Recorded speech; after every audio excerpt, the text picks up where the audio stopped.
So finally, the unboxing. On top of the box, you have some paper stuff. So all the guarantee information, a quick start guide, and an important little tool, because on the back side of this cartridge, there is a little metal tool you can use to pinch into the SIM card slot on the S9 to get in the SIM card or micro SD card. So this tool is actually useful, and you have to see where it is. In the box there is the Galaxy S9 Plus and of course the Galaxy S9, but I will do this unboxing with the S9 Plus and show you that the same is in the box for the S9. So, and we're gonna have a look on the S9 Plus later. And then you have a USB connector, so an OTG USB connector to use all the cable stuff you have at home. So you can actually use a computer mouse with your smartphone, or you can use the iPhone cable to get all your data from your iPhone to the Galaxy S9 as an example. Then you have an adapter for micro USB to USB Type-C. So it's basically the same adapter as found for the Galaxy S8 and S8 Plus and so. You have the power adapter. And on the back side you can see that it features 9 volt at 1.67 amp or a 5 volt at 2 amp. So it is fast charging, even though it's just quick charge 2 enabled. And of course you have a USB cable. This is USB Type-C. It's quite a long cable and it's okay to use it. I really don't like when there's just a short cable in the box. And you have some earpieces and of course the AKG headphone. In my opinion, it delivers quite a decent sound and it's quite a worthy thing. So you have the cable wrapped with some fabrics, and the sound quality of those earphones is actually quite decent, even though I had some people in the comments that they don't like the sound quality, so it depends on you if you do like them. And this is everything found in the box of the Samsung Galaxy S9. So here I got the two devices, and first we have to peel off the foil on the front. So first for the Galaxy S9, I really do like that moment. And also the foil on the back to just be sure that you don't scratch your brand new device. And the same procedure for the Galaxy S9 Plus. So first the foil on the front and then the foil on the back side.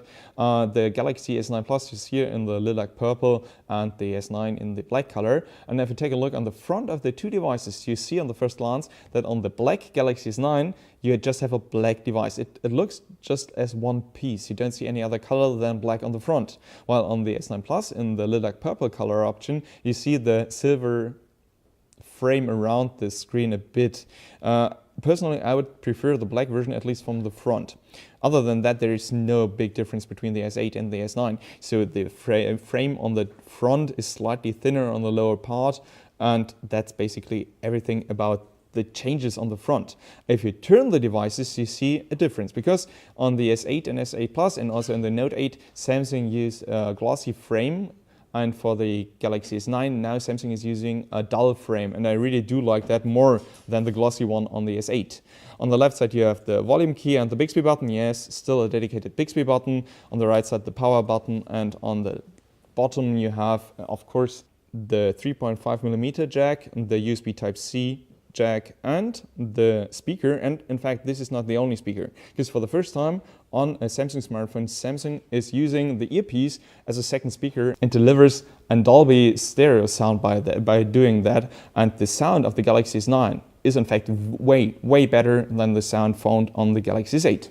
Now comes the maybe most interesting part about the design. If you turn the device on the back, you see on the first glance that Samsung's changed the design of the backside a bit. You still have curved glass as found on the front on the Infinity display, but this time Samsung changed two, I would say, important things about the backside. Because for the first time, Samsung makes a difference between the Galaxy S9 Plus and the Galaxy S9, which I don't like, because Samsung is now using a dual camera on the S9 Plus, while there's just a single camera on the S9. It's a quite decent camera. So in fact, you have 12 megapixels, it's dual pixels, you have super fast slow motion video capabilities, you have an adjustable aperture on both devices, but on the S9 Plus, there is a second lens with double the focal length of the normal camera. And the second thing Samsung changed about the backside of the devices is that they repositioned the fingerprint scanner below the camera.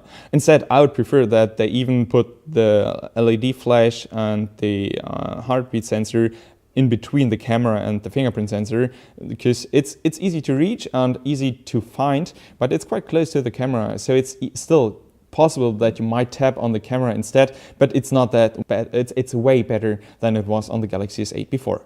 And you see, of course, glass, yeah, it might cause fingerprints quite easy, because I'm here on the MWC for quite a long time and it's, I need to wash my hands, sorry for that. So first setup of the Galaxy S9 Plus, and I already did the same for the Galaxy S9, but I'm going to show it to you now on the S9 Plus instead. So you have to press the power button for the first time quite long, and then you're going to see Samsung Galaxy S9 Plus secured by Knox, which is Samsung's security solution. And then you see a second Samsung boot screen for quite a long time. Even though the powerful hardware under the hood, the Exynos 8910, brings normally a very high speed, but for the first boot it takes some time. And then it says hello or hallo in Germany.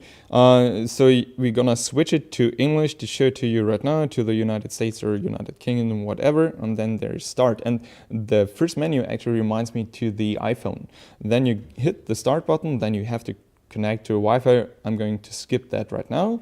Then you have to agree to some terms and conditions. You don't have to agree to all of them, just the end user license agreement and the privacy policy. You don't have to use the diagnostic data or the marketing informations.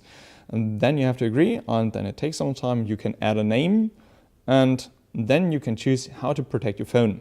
And there is a new option over there, because now you have the intelligent scan, which is nothing different than the combination of the two options below that, so the face recognition and the iris scan.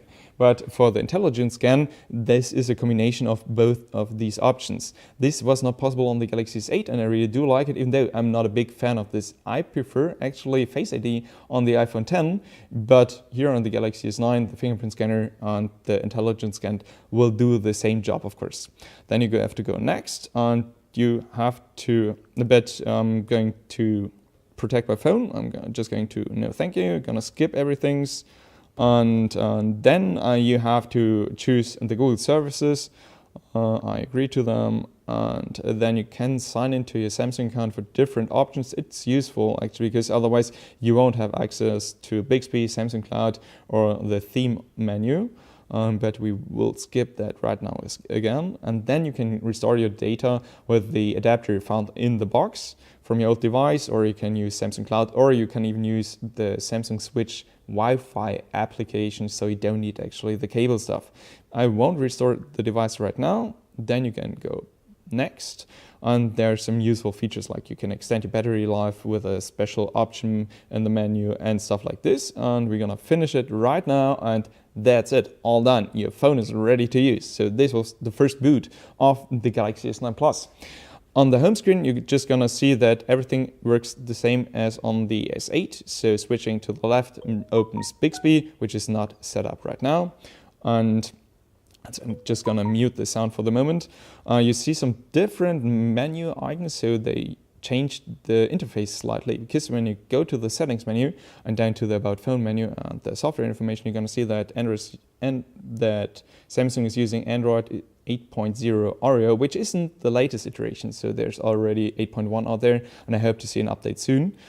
And Samsung is using the Experience version 9.0. And this is interesting because it delivers a feature which wasn't found on the S8 or any other Samsung smartphone before. Because you go back to the home screen, there's no horizontal or landscape mode orientation for the home screen. But on the Galaxy S9 for the first time, you can go to the settings menu and to the display menu, and there to the home screen menu, and over there to the bottom, and over there there's the portrait mode only option. And if you check this one and go back to the home screen, you can actually use the home screen in the landscape mode, which might be useful for some users. Personally, I would say it's annoying, so I'd probably disable the whole orientation stuff all the time, but for some people it might